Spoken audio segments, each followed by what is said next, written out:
नात्यांची अजब कहाणी, शतकांच्याही पलीकडली ही वाट जादू नगरीची, मोठी विचित्र कहाणी ही दोन मनाची गाथा, आकाश धरेची प्रेम कथा, ती तर आहे स्वप्न परी। चंद्रमुखी चंद्रमुखी चंद्रमुखी चंद्रमुखी। जेव्हा आमची परमप्रिय, आमच्या स्वप्नातली राजकुमारी चंद्रमुखी झऱ्यावर स्नान करायला येणार होती, तेव्हा तू याची पूर्वसूचना मला का नाही दिलीस?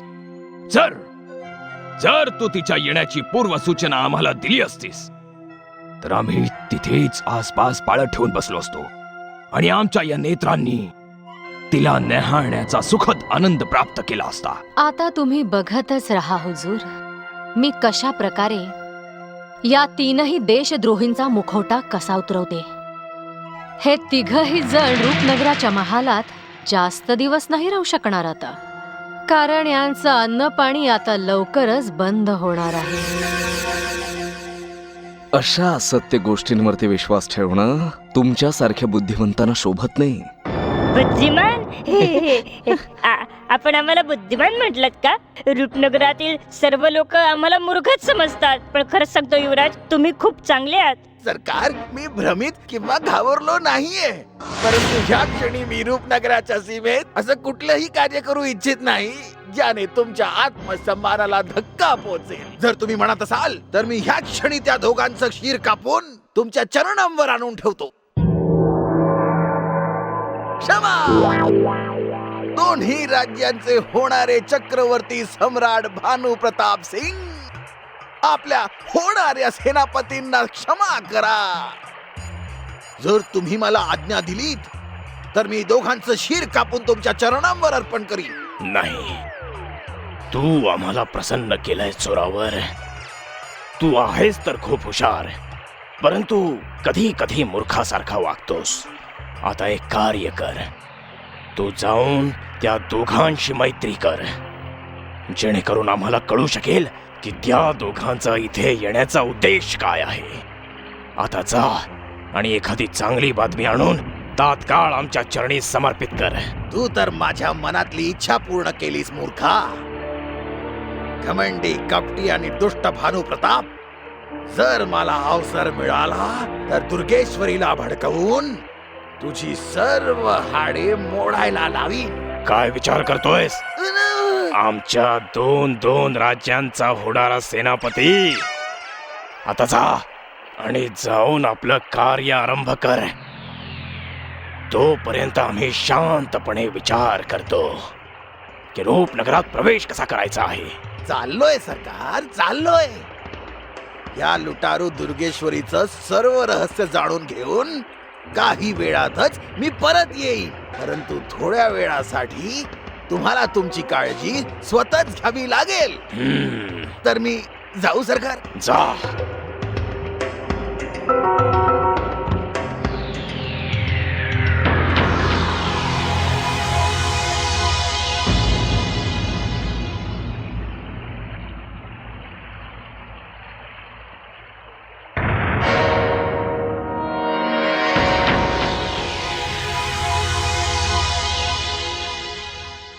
थांब, पुढे एक पाऊलही टाकू नकोस। कोण आहेस तू आणि असा भिकाऱ्यासारखा का वणवण भटकतोयस? नाही, मी भिकारी नाहीये। माझं नाव तर जोरावर सिंग आहे। भिकाऱ्यासारख्या अवस्थेत तर माझे महाराज भानुप्रताप सिंग फिरतायत। तू त्या पापीला ओळखतोस? तुलाही मी ओळखते, बघितलं तर आहे, पण आठवत नाहीये कुठे ते। हा, कदाचित की भानू प्रतापचं नाव ऐकून पुन्हा माझं रक्त उकळायला लागलंय. कुठे आहे तो? जर तो मला सापडला तर मी त्याचे तुकडे तुकडे करेन. हे तर तू अगदी योग्य बोलतेस माझी लाडकी लुटारू ताई. परंतु एक गोष्ट कळत नाहीये मला की त्या पाप्याचं तुझ्यासारख्या देवीशी काय शत्रुत्व असू शकतं. त्या पापी राक्षस भानुप्रताप सिंगने असं काय केलंय तुझ्या सोबत जे तू त्यांचा इतका तिरस्कार करतेस. काय चाललंय माहित नाही. तिकडे काय काय गोष्टी घडतायत. असं प्रतीत होतंय की आमचा अपमान होत असेल. त्यांच्या समीप जाऊन चांगल्या प्रकारे ऐकून घे भानुप्रताप. तू आम्हाला आपल्या बोलण्यात नको गुंतावूस. शीघ्र सांग की तू कोण आहेस. तसं तर आम्हाला तू पृथ्वीवरील समस्त भिकाऱ्यांचा सरदार वाटतोयस. नाही नाही आदरणीय युवराज, भलेही माझ्या राक्षस महाराजांनी माझी दयनीय अवस्था करून ठेवली आहे, परंतु मी एक घरंदाज राजपूत आहे. ते तर रूपनगराच्या जंगलात भटकून भटकून माझ्या मुखावरचं तेज काहीस कमी झालंय.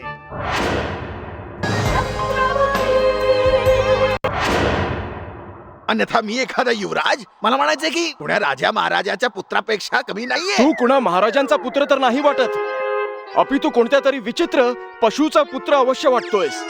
आणि त्या विचित्र पशुचं आम्हाला नावही आठवत नाही. माझं नाव जोरावर सिंग आहे. या विश्वातील सर्वात वीर योद्धा. ते जाऊ दे, ह्या सर्व गोष्टी नंतर बोलू. आधी हे सांग की तुझं भानुप्रताप सिंगांशी काय शत्रुत्व आहे की तू त्यांना तडफडवून तडफडवून मारू इच्छिते. जो पापी आपल्या पिताश्रींचा नाही होऊ शकला तो दुसऱ्याच्या काय कामी पडेल. आणि म्हणूनच या दुष्टाचं शीश कापून राजकुमारी चंद्रमुखीला भेट देण्याचा आम्ही संकल्प केलाय. अगदी थोडक्यात वाचलाच जोरावर. जर तू भानुप्रताप सिंग बरोबर असतास तर ही दुष्ट लुटारू दुर्गेश्वरी तुझं ही शीर कापून राजकुमारीला नाही तर राजकुमारींच्या एखाद्या दासीला दिलं असतं. ए, आता काय विचार करतोयस? तू इथे का आलायस? आणि तुझा तो दुष्ट स्वामी भानू प्रताप सिंग कुठे? तू कोणत्या भानुप्रताप विषयी बोलतेस? अगं माझ्या प्रिय लाडक्या लुटारू ताई, तू कुठल्या भानुप्रताप सिंग विषयी बोलतेस? त्याची साथ सोडून तर खूप दीर्घ काळ लोटलाय. माहित नाही की तो या रूपनगराच्या जंगलामध्ये कोणत्या चिखलाच्या दलदलीत फसून यमराजाची प्रतीक्षा करत बसला असेल. हा मूर्ख कधीच कुणाचा सख्खा नाही होऊ शकत. या मूर्खाला पुन्हा परतू तर देत मारून मारून याचा भुगा बनवून टाकेन. आणि या मूर्खाचा भुगा या लुटारू दुर्गेश्वरीच्या डोळ्यात फेकून तिलाही आंधळ करून टाकेन. चांगलं झालं जोरावर सिंग की तू त्या दुष्ट भानू प्रताप सिंगाची साथ सोडलीस. जर तू त्याच्या बरोबर असतास तर दुर्गेश्वरीने तुझाही वध केला असता. असं कधी करू नकोस माझी लुटारू ताई, नाहीतर मी तुझ्याकडून कधी राखी बांधून घेणार नाही. मी विचार करत होतो जर भटकता भटकता आपण एकमेकांना भेटलोच आहोत तर राखी बांधून घेतो, ज्यामुळे त्या राक्षस भानुप्रताप सिंगांकडून माझी रक्षा होईल. प्रिय ताई, जेव्हा बहीण आपल्या भावाच्या वनगटावर राखी बांधते तेव्हा यमराजही त्याचं काही बिघडवू शकत नाही. हो ए दुष्ट मनुष्या, तू माझा भाऊच काय, माझ्या पाग्यातील घोड्यांची लीज साफ करण्याच्या पण तू लायकीचा नाहीयेस. तुझा चेहरा पाहून सुद्धा मला घृणा येते, कारण नीचतेमध्ये तू तुझ्या स्वामीपेक्षाही 10 पावलं पुढेस. दुर्गेश्वरी जाणते की आता सुद्धा तू त्या दुष्ट भानू प्रतापा बरोबर आहेस, परंतु माझ्याशी नाटक करतोयस. नाही नाही ताई, मी सत्य बोलतोय. बघ मी आता तुझ्या समोर ओरडून ओरडून त्याला कशा प्रकारे बोलवतोय ते. हे भानुप्रताप सिंग, तू जिथे कुठेही असशील कान उघडे ठेवून ऐक. तू दुष्ट आहेस, तू पापी आहेस. मी तुझ्यासाठी तुझ्या मृत्यूची प्रार्थना करतो.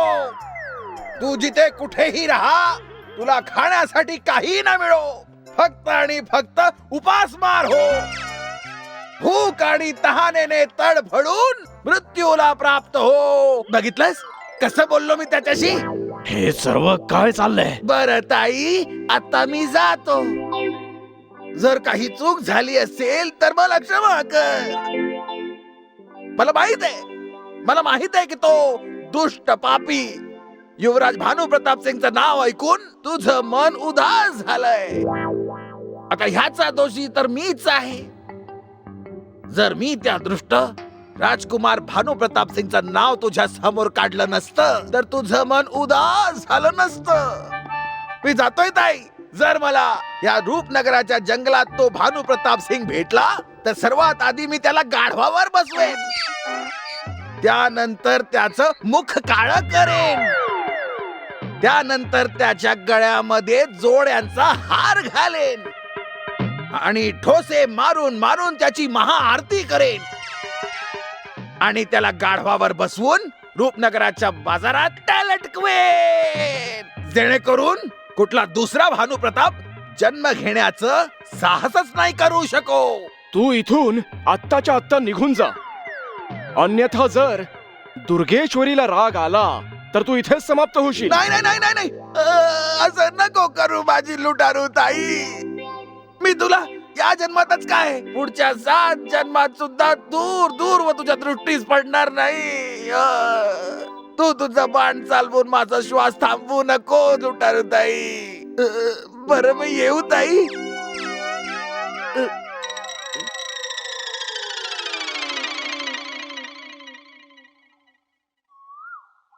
दुर्गेश्वरी, तुझं भानुप्रताप सोबत काही शत्रुत्व नाहीये, मग तू या जोरावरला का घाबरवलंस? कारण मला हे चांगल्याच प्रकारे माहित होतं की तो भानुप्रताप आपल्याला पाहतोय.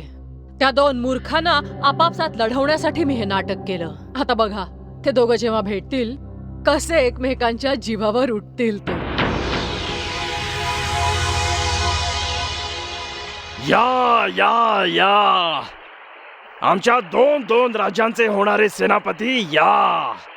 आम्ही तुम्हाला आज इतका मान सन्मान देणार आहोत की तुम्ही हसत हसत मृत्यूच्या तोंडी जाल. तू या पृथ्वीवरील सर्वात कपटी आणि धूर्त मनुष्य आहेस. हे तुम्ही काय म्हणताय सरकार? मला तर काही कळत नाहीये की तुम्ही माझ्यावर प्रसन्न आहात की क्रोधित. ना आम्ही तुझ्यावर क्रोधित आहोत आणि नाही प्रसन्न आहोत. आम्ही तर त्या क्षणाची प्रतीक्षा करतोय जेव्हा आम्ही तुझं शीर कापून तुझा बळी घेऊ. तेव्हा नरकात बसलेले तुझे पूर्वज तुझ्या रक्ताचा, तुझ्या हाडामांसाचा वास घेऊन नरकात तुझी प्रतीक्षा करत उभे असतील. अरे बापरे, वाटतंय तुम्हाला एखादा वेडा श्वान चावला. ऐ, म्हणून तर तुम्ही अशी विचित्र बडबड करताय. तुम्ही खरेच वेडे झालात का सरकार? एक काम करूया, बघूया त्याच्या तुमच्यात किती विष भिनलंय. असं तोंड वर करून भुंकून दाखवा बघू. मनात तर येतंय की तुला उचलून तुझं हे शीर इथल्या दगडांवर आपटून आपटून तुझा जीव घेऊ. माहित नाही कोणत्या अशुभ घडीला आम्ही तुला आपला सेनापती घोषित केलं होतं विश्वासघातकी. अरे तू तर जन्मापासूनच घृणेस पात्र आहे. पटली, आता माझी पूर्णपणे खात्री पटली की तुला एक नाही 4 वेडे श्वान चावले भानुप्रताप सिंग. अरे हे अधर्मी, मी तुझं काय वाईट केलंय जे तू माझ्या मागे हात धुवून पडलाय? सांग. अरे तुच्छ मनुष्या, तू आयुष्यभर आमच्या पाठीमागे आमची निंदा करत राहिलास. आज लुटारू दुर्गेश्वरी समोर आमची जी स्तुती केली आहेस ना, ती आम्ही कधीच विसरू नाही शकत. जर आम्ही ठरवलं ना तर आत्ता तुझा वध करून टाकू. परंतु आम्ही राजकुमारी चंद्रमुखीच्या कपाळी आमचं कुंकू लावू इच्छितो. तुझ्या घाणेरड्या रक्ताने आम्ही आमचे हात माखू इच्छित नाही. दूर निघून जा आमच्या नजरेसमोरून. तू प्रथमही तुच्छ होतास, आजही तुच्छ आहेस आणि नेहमी तुच्छच राहशील. इतक्या वर्षांपर्यंत आमच्या सोबत राहून सुद्धा तुझी प्रवृत्ती ही नेहमीच क्षुद्र राहिली कीटका. आता सरपटत जा, आमच्या नजरेसमोरून दूर निघून जा. अरे जा, मोठा आलाय राजकुमार. तू कुठला राजकुमार? न तुझ्याकडे घालायला वस्त्र आहेत आणि न पोटासाठी अन्न पाण्याची सोय. बघून घे, माझी महाराणी राजकुमारी चंद्रमुखीच्या आणि माझ्या होणाऱ्या मुलांना घाबरवण्यासाठी तुला पुतळा बनवून आमच्या महालाच्या प्रवेशद्वारी टाक. तू कोणत्या जन्माविषयी बोलतोयस भित्र्या? या जन्मात तुझा विवाहच होणार नाही तर मुलं कुठून येतील?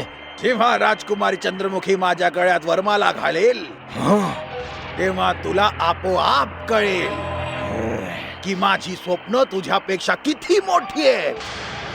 आता गुपचूप माझ्या दृष्टी समोरून निघून जा आणि मलाही दूर निघून जाऊ दे, जेणेकरून आपण दोघे मुक्त होऊ शकू. हेच तर आम्हाला म्हणायचं क्षुद्र मनुष्य. जा, आमच्या दृष्टीपासून दूर होऊन जा. आता तुझी सावली ही आमच्यावर पडता कामा नये, कारण तुझी सावली ही तुझ्याप्रमाणे क्षुद्र आहे. क्षुद्र माहित नाही आम्ही कसं तुझ्यासारख्या पाप्याला आमचा सेनापती घोषित केलं होतं. तू ज्या थाळीत खाल्लंस त्यातच थुंकला आहेस तू. आम्ही तुला इथे सोडून आमच्या लक्ष्य प्राप्तीसाठी जात आहोत. जर परत ते वेळी तुझं सडलेलं घाणेरडं शरीर आम्हाला दिसलंच तर आम्ही ते घारींना गिधाडांना खायला घालून तुझं पिंडदान करून टाकू. आज मी स्वतंत्र झालोय. हट! ऐकतोय भानू प्रताप सिंग? जर मी याच्या बरोबर रूपनगरात प्रवेश केला असता, कोण जाणे की राजकुमारी चंद्रमुखींची नजर माझ्यावर पडली असती की नाही. परंतु आता मी स्वयं जाणार. होऊ शकतं की राजकुमारी चंद्रमुखी माझ्या गळ्यात वरमाला घालेल. चल जोरावर चल, प्रयत्न करायला काय हरकत आहे.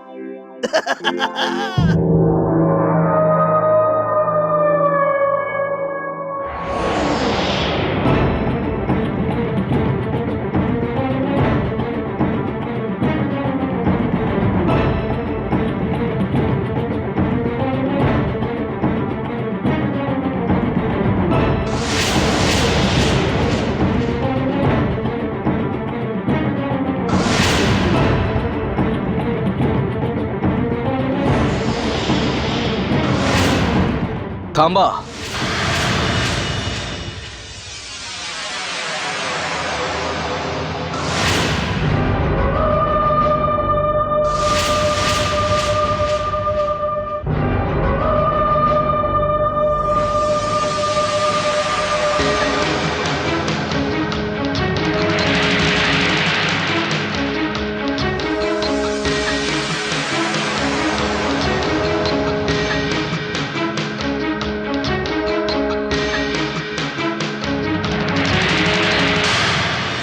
महामहिम, आता आमचा संयम संपुष्टात आलाय.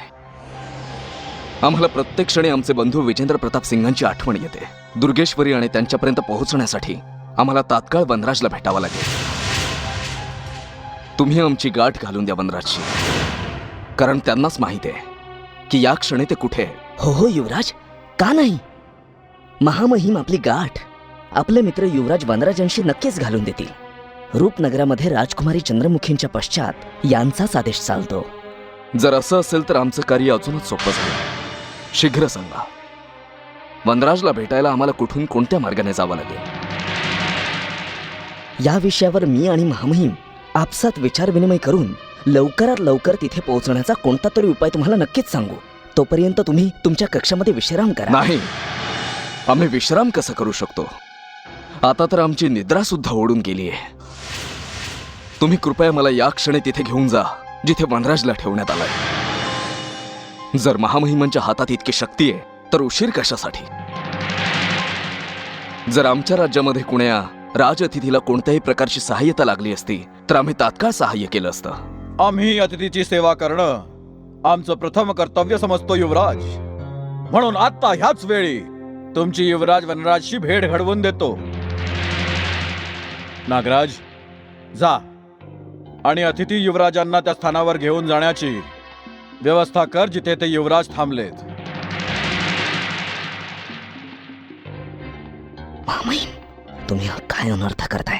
भले तुम्ही रूपनगराचे सगळ्यात मोठे मंत्री असाल, परंतु तुम्हाला हे का नाही कळत आहे की तुमचे हात बांधलेले आहेत? तुम्ही असा आदेश का देताय की ज्याचं पालन कधी होऊच नाही शकत? युवराज, महामहिमांच्या आदेशाचं पालन तात्काळ होईल. मी आता स्वयं जाऊन रथ आणि अंगरक्षकांची व्यवस्था करतो. तोवर तुम्ही तुमच्या कक्षात विश्रांती घ्या. हो युवराज, नागराज योग्य बोलतोय.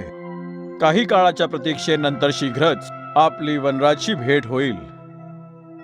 तोवर तुम्ही कक्षात विश्रांती घ्या.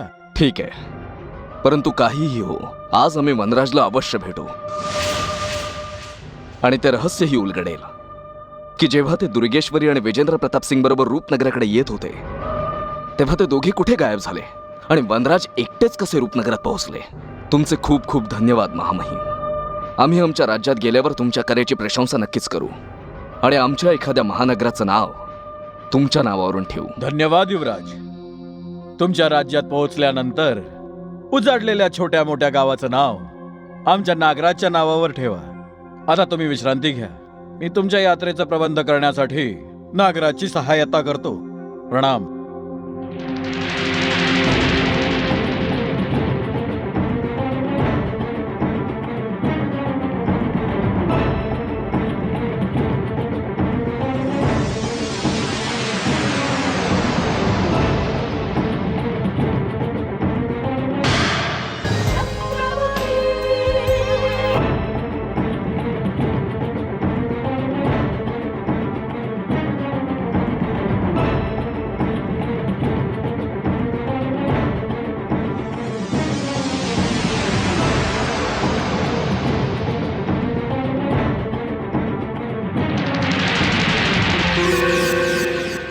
महामहिम, हे तुम्हाला काय झालंय? काय झालंय तुम्हाला? तुम्ही त्या अतिथी युवराजला हे का सांगितलं की आपण त्याची परशुराची भेट घडवून देऊ? असं मी कधी बोललो? हे तर तू मला बोलण्यासाठी विवश केलंस की मी त्याला त्या पशुराजाला भेटवावं. महामहिम, हे तुम्हाला झालंय काय? तुम्ही काय बोलताय? मी तर त्या युवराजाला प्रसन्न करण्यासाठी असंच बोललो होतो. तुमच्या लक्षात नाही आलं? मी त्याला असंच सांगत होतो. केवळ नाटक होतं ते. आता मला काय माहित की तू नाटक करतोयस? एक तर तुझं मुख इतकं विचित्र आहे की कधी तू नाटक करतोयस आणि कधी सत्य बोलतोयस याचं काही कळत नाही. वरून तूच म्हटलं होतंस की आम्ही पूर्व मंत्रीवर्य रणवीर सिंगाच्या पावलावर पाऊल टाकू आणि त्यांच्यासारखं बनावं. आणि म्हणून आम्ही त्या वनराजाला युवराज सूर्यप्रताप सिंगांशी भेटवण्याचं आश्वासन दिलं. आता तुम्हाला कोण समजावणार महामहिम? कोण समजावणार की तुम्ही किती मोठा अनर्थ केलाय? महामहिम, जे तुमच्यासाठी शक्य नाहीये त्यासाठी तुम्ही होकार का देता? का? माझ्याशी उलट बोलू नकोस. एक तर उलट सुलट सांगून मला भ्रमित करतोस, वरून मलाच नेत्र दाखवतोस. नागराज, मी ठरवलं तर मी तुला या क्षणी दंड देऊ शकतो, परंतु नाही. तू माझा जुना सेवक आहेस म्हणून तुला क्षमा करतोय. आजच्या नंतर अशी चूक कधीही करू नकोस. महामहिम, हे तुम्ही काय बोलताय? तुम्ही कायम तुमच्या चुकांचं ओझं माझ्या माथी का मारता? तुम्ही माझी कोणतीही गोष्ट नीट ऐकत नाही आणि कोणताही निर्णय, कोणताही विचार न करता घेता. जे झालं ते झालं महामहिम. आता हे सांगा की या संकटातून कसं बाहेर पडता येईल? नागराज, हा विचार करणं तुझं कार्य आहे. मंत्री मी आहे, तू नाही. म्हणून मी तुला आपल्या सोबत ठेवलंय की जेव्हा मी संकटात अडकेन तू मला त्या संकटातून बाहेर काढशील. आता सांग, मला काय करायला हवं? महामहिम, आता तर माझी बुद्धीच भ्रष्ट झाली आहे. काही कळेन असं झालंय मला. काही कळत नाहीये. तो अतिथी युवराज आपला मित्र वनराजला भेटण्यासाठी तयारच बसलाय. जर आपण त्याला आणायला त्याच्या कक्षात नाही गेलो तर तो आपल्या कक्षात येईल. नाही नागराज, त्याला कोणत्याही मूल्यावर आपल्या कक्षात येऊ द्यायचं नाही. जर तो आपल्या कक्षात आला तर तात्काळ आपल्याला त्याच्यासोबत त्या वनराजाची भेट घ्यायला जावं लागेल आणि आपण वनराजच काय त्याच्या सावलीशीही भेटू शकणार नाही. हो महामहिम, तुम्ही सत्य सांगताय. आपण तर आधीच अशा एका दलदलीत फसलोय की ज्यात कधीही गळ्यापर्यंत बुडू शकतो, कधी. आणि त्यात हे अजून एक संकट आपल्या गळ्यात पडलंय. आणि एवढंच नाही, जर ही गोष्ट राजकुमारी चंद्रमुखीला कळली तर अजून एक संकट येईल. जर असं आहे तर तूच मला सांग की मी काय करावं. का त्या अतिथी युवराजासमोर जाऊन नाटक करावं की माझं स्वास्थ्य ठीक नाहीये? नाही महामहिम, याने तर गोष्टी अजून बिघडतील. आता मलाच एखादी युक्ती शोधावी लागेल. कदाचित खूप मोठा डाव खेळावा लागेल महामहिम, नाहीतर आपल्याला नक्कीच हद्दपार केलं जाईल महामहिम. येतो मी. प्रणाम.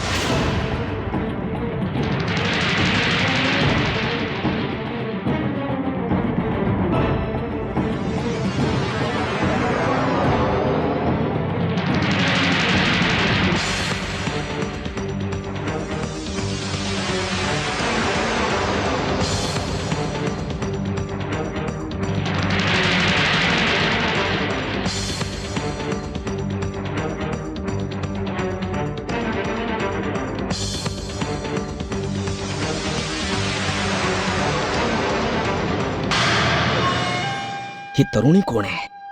हिला तर आधी कधी पाहिलं नाही. ऐका,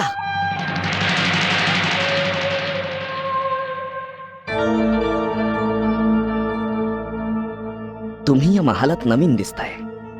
मी जाणू इच्छितो की तुम्ही इथे कोणत्या कार्यासाठी आलाय. जर मी कार्य सांगून टाकलं तर तुमच्या पायाखालची जमीनच सरकून जाईल नागराज. तुम्ही मला काहीही न विचारणंच तुमच्या स्वास्थ्यासाठी चांगलं आहे. मी तर तुला ओळखत सुद्धा नाही, मग तू मला कशी ओळखतेस? आणि तू हे कोणत्या कार्याबद्दल बोलतेस जे ऐकून आमच्या पायाखालची जमीन सरकेल? तुम्ही जरा शांत व्हा नागराज, मी तुम्हाला सगळं सांगेन. आधी तुम्ही मला हे सांगा की महामहिम राजवीर सिंग आणि तुम्ही मिळून काय षडयंत्र रचताय?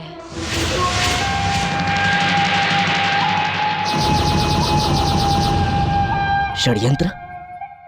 हे तू काय बोलतेस? मी आणि महामहिम राजवीर सिंग राजकुमार चंद्रमुखीचे सगळ्यात विश्वासपात्र अधिकारी आहोत. मग तू आमच्यावरती हा कसला आरोप लावतेस अपरिचित युवती?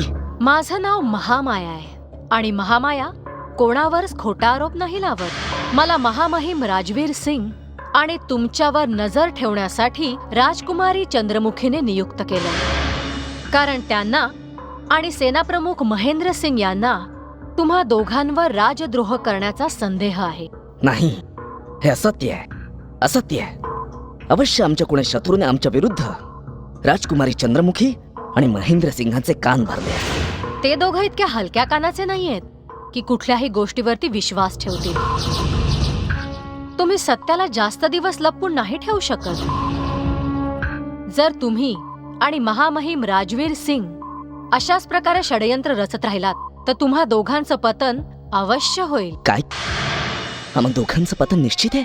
विश्वास ठेवा महामाया, आम्ही दोघांनी राजकुमारी चंद्रमुखी विरुद्ध कोणतंही षडयंत्र रचलं नाहीये. आम्ही तर त्यांच्या सुरक्षेसाठी या महालातच नाही तर रूपनगराच्या सीमेवरही पहारा द्यायला जातो, जेणेकरून राजकुमारींचा कोणताही शत्रू रूपनगराच्या सीमेमध्ये प्रवेश करू शकणार नाही. परत असत्य?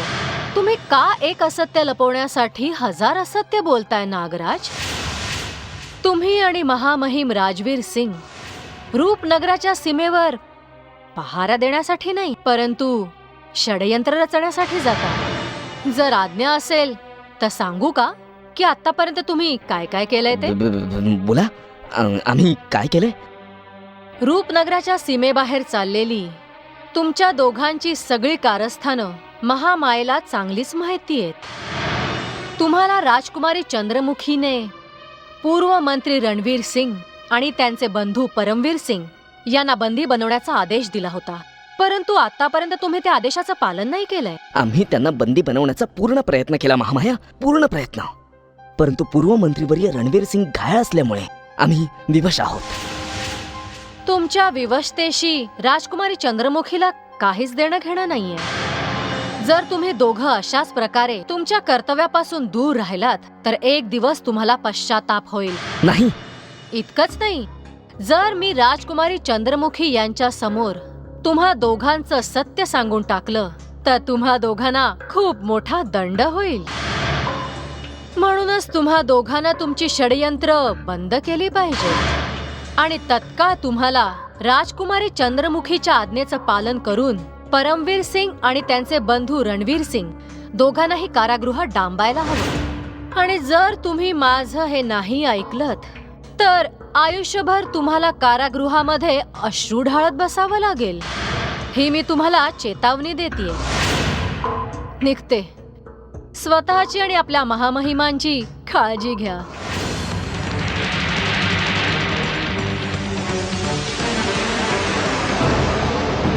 हे काय चाललंय नागराज? हे काय चाललंय? माझ्या आणि महामहिमांविरुद्ध पुन्हा कोणीतरी षडयंत्र रचतंय. आता आम्हाला सगळ्यांपासून सावध राहावं लागेल, सगळ्यांपासून. आणि तत्काळ या घटनेची माहिती मला महामहिम राजवीर सिंगांना द्यावी लागेल.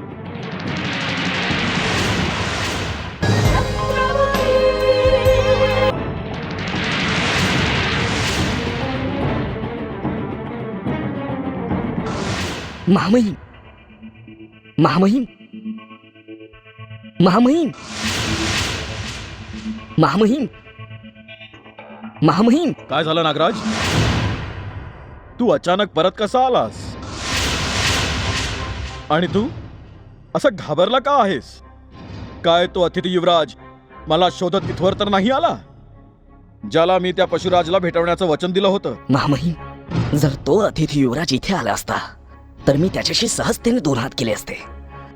परंतु संकट त्यापेक्षाही खूप मोठं आहे, खूप मोठं. मी आत्ताच या राजमहालात एका युवतीला पाहिलंय महामहिम. त्या युवतीने मला तिचे उग्र नेत्र दाखवून माझ्या पायाखालची जमीन सरकवून टाकली आहे. ती युवती कोणी साधारण युवती नाहीये. राजकुमारी चंद्रमुखी आणि सेना प्रमुखांची विशेष सेविका आहे, जिने मला सावधगिरीचा इशारा देऊन हे सांगितलंय की जर आपण लवकरात लवकर राजकुमारीच्या आज्ञेचं पालन नाही केलं तर आपल्याला हद्दपारही केलं जाऊ शकतं. हद्दपार केलं जाऊ शकतं? परंतु राजकुमारी चंद्रमुखीने मला कोणताही आदेश दिला नाहीये. मग मी त्यांच्या कोणत्या आदेशाचं उल्लंघन केलं आहे? महामहिम, तुम्ही विसरलाय का? राजकुमारी चंद्रमुखीने आपल्याला मंत्रीवर्य रणवीर सिंग आणि त्यांचे बंधू परमवीर सिंगांना बंदी बनवण्याचा आदेश दिला होता. नाही, माझ्या लक्षात आहे. परंतु जो मनुष्य ना बोलू शकतो, ना ऐकू शकतो, ना चालू शकतो, त्याला बंदी बनवून काय फायदा? आपण पूर्व मंत्रीवर्य रणवीर सिंगला स्वस्थ झाल्यावर बंदी बनवू शकतो. नाही महामहिम, जर तुम्ही ते स्वस्थ होण्याची वाट पाहत असाल तर तुम्ही खूप मोठी चूक करताय. तोवर तर खूप उशीर होईल. मग आपण काय करायचं? आता तूच सांग, आपण काय करायला हवं ते. महामहिम, सगळ्यात आधी तर आपल्याला पूर्व मंत्रीवर्य रणवीर सिंगला बंदी करून कारागृहात टाकावं लागेल. जर आपण असं केलं तर आपल्या डोक्यावर आलेली संकट आपोआपच टळतील. ठीक आहे नागराज, मी या क्षणी वैद्यराजांच्या कुटींवर आक्रमणाची तयारी करतो, जिथे पूर्व मंत्रीवर्य रणवीर सिंग मूर्छित आहेत. नाही महामहिम, नाही. तुम्ही इतकी घाई अजिबात करता कामा नये. सगळ्यात आधी आपल्याला हे जाणून घ्यायला हवं की मंत्रीवर्यांचं स्वास्थ्य कसं आहे. जर ते मृत्यूच्या दारात उभे आहेत तर आपल्यावर आलेलं संकट स्वतःच दूर होईल. परंतु जर त्यांची स्मृती परत आली असेल तर आपल्याला कोणती तरी दुसरी योजना बनवावी लागेल. मला तुझा सल्ला खूपच आवडला. भलेही तुझ्या मनात सदैव विष भरलेलं असतं, परंतु तू आहेस खूप कामाचा. सांग, आपली पुढची योजना काय असेल? महामहिम, योजना ही आहे की ज्या महामायाने मला धमकी दिलेली आहे, मला लवकरात लवकर तिला उत्तर द्यायचंय. तिला सांगायचंय की नागराज जेव्हा त्याचा पाणा काढतो तेव्हा असंभव कार्य सुद्धा संभव होतं. महामहिम, आपल्यावर चारी बाजून दृष्टी ठेवली जाते. म्हणूनच आपल्याला लवकरात लवकर वैद्यराजांच्या कुटीत जाऊन मंत्रीवर्यांच्या प्रकृतीची माहिती काढायला हवी. अन्यथा आपल्या मानेवरती लटकणारी तलवार कोणत्याही क्षणी आपला शिरच्छेद करू शकते. महामहिम, योग्य बोलतोयस नागराज. वैद्यराजांच्या कुटीत जाऊन माहिती काढ की पूर्व मंत्रीवर्य रणवीर सिंगचं स्वास्थ्य कसं आहे. आणि त्याचा भाऊ परमवीर सिंगच्या पंखात आता किती बळ उरलंय. जा नागराज. प्रणाम.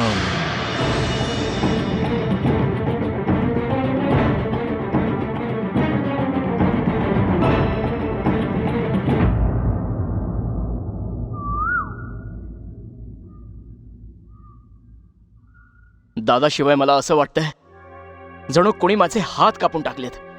त्याची मूर्छा कधी जाते तर कधी तशीच राहते.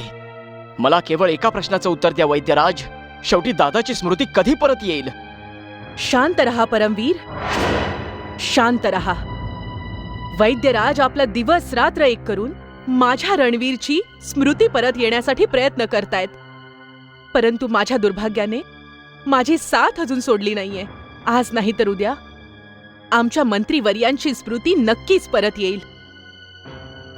परंतु त्याचे प्राण कधीच परत येणार नाहीत, ज्याने छळाने आक्रमण करून माझ्या प्रिय रणवीरची ही अवस्था केलीये. ज्या शत्रूने दादाला महानिद्रेत पोहोचवलंय, मी त्या शत्रूला मृत्यूची महानिद्रा देईन ज्वाला. परंतु यावेळी दादाशिवाय दिवसाचा प्रकाशही अमावस्येच्या काळ्या कुट्ट अंधाराप्रमाणे दृष्टीस पडतो. वैद्यराज, जर तुम्हाला शक्य असेल तर उपचार करा, नाहीतर मला तात्काळ उत्तर हवंय. मी दादाला उपचारासाठी कुणा अन्य नगरीतील वैद्यराजाकडे घेऊन जाईन. मंत्रीवर्यांचा उपचार कोणीही करो आणि कितीही श्रेष्ठ वैद्य असो, याने काहीही फरक पडणार नाही. जर एक दिव्य औषधी प्राप्त झाली तर मंत्रीवर्यांची स्मृती लवकरात लवकर परत येईल. मग तुम्ही इथे उभ्या उभ्या माझं मुख का पाहताय? जाऊन ती औषधी का घेऊन येत नाही? ती औषधी संजीवनी औषधीप्रमाणे दुर्लभ आहे. रूपनगरातील सगळे डोंगर पालथे घालून झाले, परंतु आम्हाला ती औषधी प्राप्त नाही होऊ शकली. मग कुठल्या दूर देशावरून ती मागवून घ्या, परंतु माझ्या दादाची स्मृती शीघ्र परत आणा. दूर देशातून ती औषधी प्राप्त जरी झाली तरीही निराशाच पदरी पडेल, कारण दूर देशाहून ती औषधी आणण्यात किती दीर्घ काळ लोटेल हे ईश्वरच जाणो. वैद्यराज, वैद्यराज, मला ईश्वरावर नाही तर माझं बळ आणि अपार शक्तीवर विश्वास आहे. मला तर आता असं वाटू लागलंय की तुम्ही मनुष्यांचे नाही तर पशूंचे चिकित्सक आहात. म्हणूनच माझ्या दादाच्या उपचारांना इतका वेळ लागतोय. स्वतःला सांभाळ परमवीर. वैद्यराज केवळ रूपनगरातले नाहीत तर ब्रह्मांडातले सर्वश्रेष्ठ चिकित्सक आहेत. मी नाही मानत की हे कोणी मोठे चिकित्सक आहेत. इथे काळ लोटत चालला आहे आणि हे स्वस्थपणे बसून आहेत. आता तर यांचा वृद्ध चेहरा पाहून मला असं वाटू लागलंय की हे माझ्या दादाच्या मृत्यूची प्रतीक्षा करतायत. अशुभ नको बोलूस परमवीर. वैद्यराज कोणी जादूकर नाहीत, ज्यांनी कुणालाही स्पर्श करताच निरोगी करू शकतील. आणि हे नको विसरूस, रूपनगराच्या महाराजांची चिकित्सा करून त्यांना दुसरं जीवनदान देणारे आपले वैद्यराज आहेत. तू यांचा अपमान नाही करू शकत. तुला यांची क्षमा मागावी लागेल, कारण धरतीवर चिकित्सकाला ईश्वर मानलं जातं. यात क्षमा मागण्यासारखं काय आहे मुली? आपल्या भावाच्या चिंतेने यांची विचारशक्ती सुन्न झाली आहे, म्हणून स्वतःचा विवेक हरवून बसले आहेत. अनुकूल काळ येताच सगळं काही ठीक होईल. मूर्छित मंत्रीवर्यांना औषध द्यायची वेळ झाली आहे. आम्हाला आज्ञा द्या. वैद्यराज, जर तुमच्या उपचाराने दादाची स्मृती आणि त्याचे प्राण नाही वाचले तर मृत्यू शय्येवर झोपून स्मशानात जायची तयारी ठेवा. जर माझा दादा जिवंत नाही राहिला तर मी तुम्हालाच काय, संपूर्ण विश्वाला मृत्यू देईन.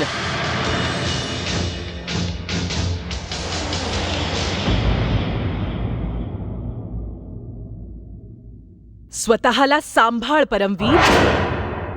जर तू आपल्या रागाला आवर घातला नाहीस तर अनर्थाशिवाय तुझ्या हातात काहीच येणार नाही. तुला हे कळत कसं नाहीये की वैद्यराजांशिवाय आपली सहायता करून मंत्रीवर्यांचे प्राण वाचवणारं दुसरं कुणीच नाहीये. आणि एक गोष्ट नीट लक्षात ठेव परमवीर, जर तुझ्या या चेतावणीची कुणालाही माहिती मिळाली तर मोठं संकट ओढावेल आणि त्याच्यानंतर आपण ना इकडचे राहू आणि नाही तिकडचे. कारण रूपनगराच्या महालात केवळ विषारी नागच नाग फिरतायत, जे आपला फणा काढून आपल्याला दंश करायला सज्ज आहेत.